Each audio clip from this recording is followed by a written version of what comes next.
my name is Yusuf, and I'm a strong supporter of Israel. You're a strong supporter of Israel? Exactly. Oh, really? Go ahead, Yusuf. I'm intrigued.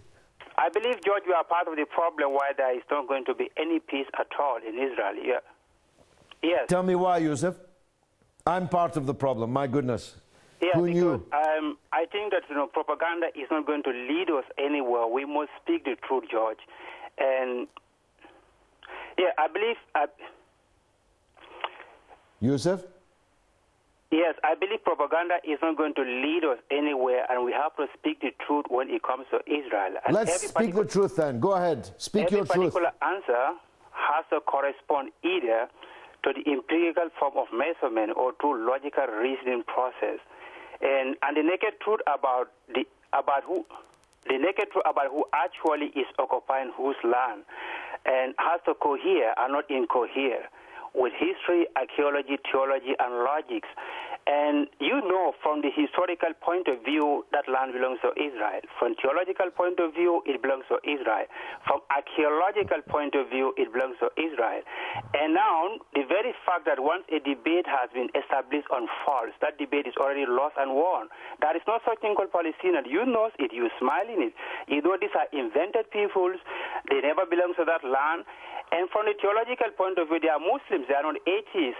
When they claim that is their land, that means they don't even believe in Allah. Well, it's interesting. It's interesting that you bring up Allah, because you know that the Prophet Muhammad, peace be upon him, ascended to the heavens from Palestine, from Jerusalem, from the Al-Aqsa. Now, this makes the matter of sacred importance to the Muslim Ummah, which is, as you probably know, Yusuf, almost 2 billion strong. And that mosque of Al-Aqsa is now in the hands of foreigners. You have the nerve to talk about indigenous people. But the vast majority of the citizens of Israel are not indigenous to anywhere except North America and Europe. And the people who run the state now, and have always run the state, are indigenous to Europe and, hold on, to Europe and North America. They have nothing to do with Palestine. And no, George. No, Yusuf, I'm talking now. You spoke for quite a long time, and I'll let you back in when I'm finished talking. The people who founded this state were more than ready to found it in any number of other places other than Palestine. So your claim that God was the estate agent in all of this is absurd, because the Zionist movement first asked the British if they could create a state of Israel in the Seychelles, or in Uganda, or in Patagonia, in Latin America, in Argentina, what is now the state of Argentina. So there's nothing holy or religious about the claim to set up a state of Israel. It was just another European settler state, and it was ready to establish itself wherever the British Empire would give it land to do so. Secondly, as you mentioned, atheism, every single one of the Zionist leaders who wanted from Britain land to create a state of Israel was in fact an atheist. They did not believe in God, and therefore could not possibly have been claiming that God promised them the land of Palestine. But, and here's my point, because I don't really hold with going back thousands of years or relying on religious scriptures, especially those that were written by men. I ask you this, Yusuf. Yes. If it's as clear-cut as you say it is, then Israel has no problem now. Netanyahu has no problem. There is no threat to Israel, because according to you, from every single standpoint and by the use of any yardstick, Israel is entitled to this land. Yes, but they do have a problem, don't they? What is it? Is it me? Am I the problem? No, let me talk. You've been talking. It looks like you are the only one who has a point. What I mean by that, when we willfully and purposely deny all these facts There'll be no solution.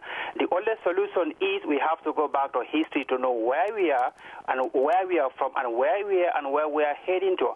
Historically, we are giving possession to the people who has no historical connection to that land. These people are Arabs. They are the land of Israel belongs to the Jews, not to the Arabs. And even before Abraham... Yusuf, let me interrupt you for a second. I'll let you continue because I'm fascinated by how you reach this standpoint, shall I say. What do you mean they are Arabs? Does that mean that they are not Palestinians? Is that your point? No, they are Palestinians. When we say Palestinian, this is a different thing. And the only way we can know who are Palestinians, we have to go back to history. Palestinians are a different people.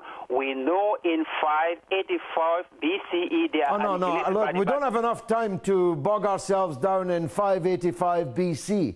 Let's try instead, Yusuf, let's try instead 2014 AD. Well, there are 13 million Palestinians, millions of them under occupation. Why are you getting this information? No. Look, listen to me, and then I'll let you back in. There are 13 million Palestinians, millions of them under occupation and siege, but most of them outside of the land, living as refugees. That is a fact. It's a clear and present threat to the existence of what they call Israel. Otherwise, Israel would have no problems and we wouldn't be having this conversation.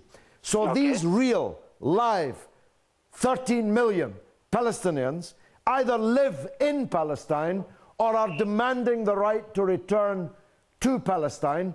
What are you going to do about it, Yusuf? No, I asked you this simple question. Why are they not speaking Arabic if they are Palestinians? Because I know Palestinians are different people, like when we say Chinese. So why are they speaking Arabic now? When they are Palestinians? Why are they not speaking Palestinian language? There is no Palestinian language. The Palestinian language is Arabic. No, George, but Yusuf, get your nose out of your ancient books. I'm talking to you not about 565 BC, but about 2014 AD. What are you going to do about the millions of Palestinian Arabs who speak Arabic, who are Christian and Muslim? What are you going to do about them? Excuse me, George. Michael, what is ready?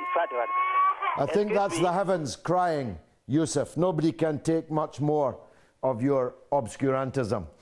Attend to your baby, please, because there are many crying children in Palestine, some of whom were killed just yesterday as Netanyahu's rage at the unity agreement reached between Hamas and Fatah was played out in the media.